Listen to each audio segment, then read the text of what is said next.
হরে কৃষ্ণ। আপনাদের সবাইকে স্বাগত জানাই মায়াপুর লাইফে। তো অনেক দিন পর একটা বড় ভিডিও নিয়ে এসেছি। তো রাজাপুরে আমাদের একজন আত্মীয়র বিয়ে। রাজাপুরে দুটো বিয়ে, একটা জগন্নাথের সামনে আর একটা হচ্ছে মহাপ্রভু আর শ্রীমন্তিনী মাতার সামনে। তো অনেক সুন্দর করে রাজাপুর মন্দির, বাইরের সমস্ত গার্ডেন সব কিছু সুন্দর করে সাজানো হয়েছিল। আপনারা দেখতেই পাচ্ছেন কত সুন্দর করে সাজানো হয়েছে মন্দির, এবং জগন্নাথ এবং মহাপ্রভুকেও খুব সুন্দর লাগছিল। তো আমরা পুরো পরিবার গিয়েছিলাম অনুষ্ঠানে। তো আপনারা দেখতে থাকুন মায়াপুরের বৈদিক বিবাহ কেমন হয়।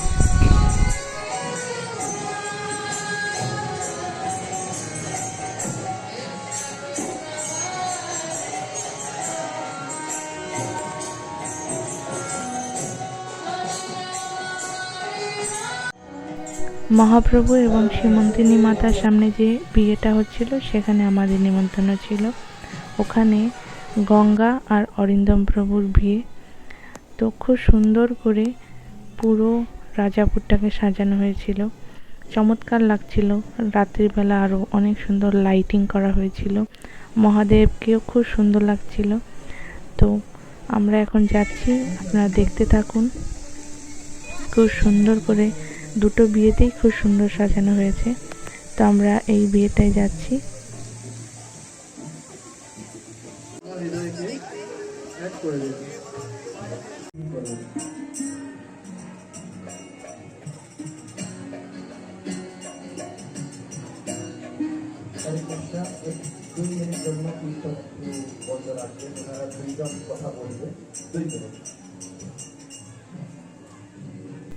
মহাপ্রভু এবং শ্রীমন্তিনী মাতার সামনে ওনাদের বিবাহ হচ্ছে।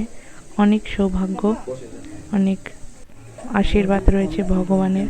এত সুন্দর, ওনাদের খুব সুন্দর লাগছিল দুজনকে, আর খুব সুন্দর করে সাজানো হয়েছিল। আমাদের একটু লেট হয়ে গেছিলো যেতে, তার জন্য আমরা প্রথম থেকে দেখতে পারিনি, কিন্তু খুব সুন্দর হয়েছিল বিবাহ। আমাদের কৃষ্ণ চৈতন্য প্রভু ওনাদের বিবাহ করিয়েছেন।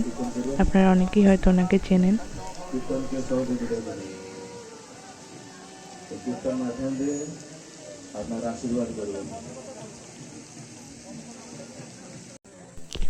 মায়াপুরে কিন্তু এখন ভালোই ঠান্ডা পড়ে গেছে, আর বিয়ে বাড়িতে গেলে একটু সাজুগুজুর উপরে সোয়েটার পরতে তো ভালো লাগে না, কিন্তু ঠান্ডা লাগার ভয়ে পড়তে হয়। তো আমরা বিয়ে শেষ পর্যন্তই ছিলাম। ওরা এই যে এখন পূর্ণ আহুতি করলো যজ্ঞের, তারপরে আমরা প্রসাদ পেয়ে আমরা বাড়ি চলে এসেছি।